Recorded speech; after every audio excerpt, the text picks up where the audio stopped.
Halo semuanya, di bulan Ramadan yang spesial ini ada satu gerakan yang keren banget loh. Gerakan ini mengubah masjid jadi pusat kegiatan komunitas yang, wah, hidup banget.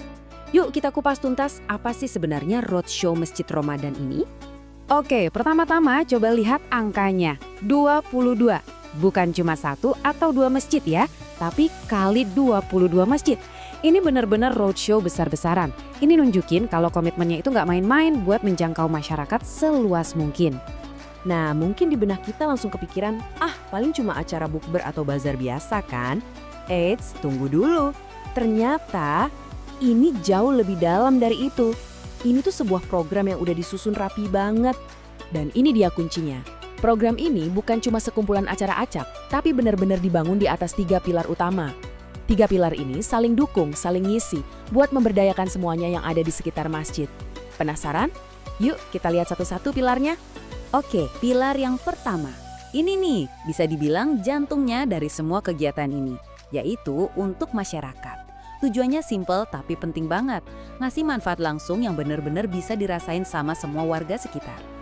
Terus, apa aja sih kegiatannya? Macam-macam loh. Ada pasar murah, ini kerjasama bareng Bulog, jadi harga kebutuhan pokok bisa lebih miring.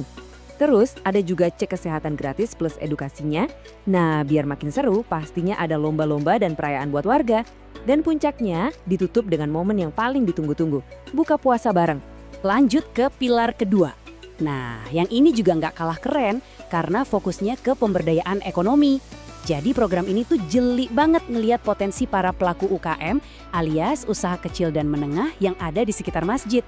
Gimana cara pemberdayaannya? Kuncinya ada di sertifikasi halal. Dan ini penting banget ya, ini bukan cuma soal stiker tempelan aja. Sertifikasi halal ini tuh ibarat paspor buat para UKM, dia bisa naik kelas, biar produknya bisa masuk ke pasar yang lebih gede, dan yang pasti biar konsumen makin percaya. Nah, program ini hadir buat bantu proses itu jadi lebih gampang.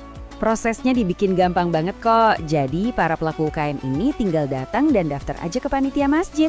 Nggak ribet, nanti mereka bakal dapat sosialisasi, dapat pelatihan, pokoknya dibimbing sampai ngerti seluk-beluk sertifikasi halal. Simpel kan? Ini bener-bener jadi jembatan buat mereka. Oke, kita masuk ke pilar ketiga, pilar terakhir, tapi jelas bukan yang paling nggak penting. Justru ini fundamental banget. Jadi program ini juga mikirin masjidnya sendiri. Gimana caranya? Dengan investasi ke sumber daya manusianya, yaitu dengan ningkatin skill para pengurus masjid, atau yang biasa kita kenal sebagai marbot. Jadi, peran marbot di sini di-upgrade. Nggak cuma soal jaga kebersihan aja, tapi mereka dapat pelatihan profesional.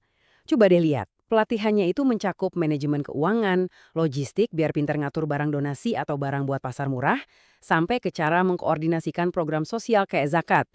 Tujuannya jelas, biar pengelolaan masjid jadi makin profesional. Dan kalimat ini, wah, ngena banget. Benar-benar merangkum semuanya. Ini tuh soal memberdayakan seluruh ekosistem.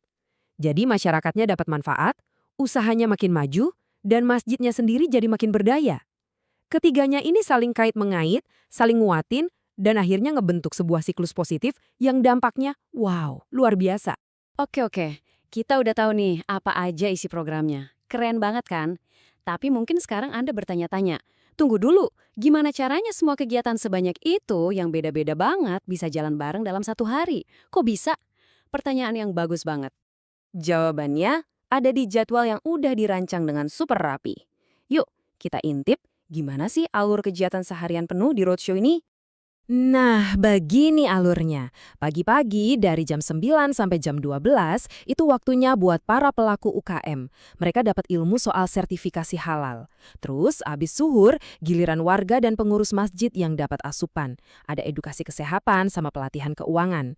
Nah, begitu masuk sore, suasananya langsung berubah. Masjid jadi rame sama pasar murah dan perayaan-perayaan lainnya. Dan tentu saja, klimaksnya kita buka puasa bareng-bareng.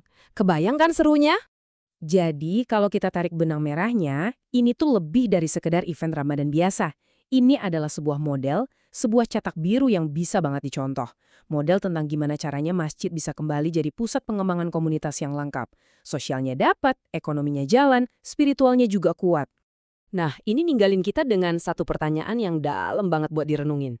Coba deh kita bayangin, kalau model kayak gini bisa diterapin di lebih banyak masjid di seluruh Indonesia, potensi apa sih yang bisa kebuka?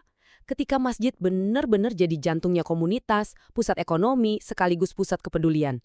Kira-kira perubahan besar apa lagi yang bakal kita saksikan?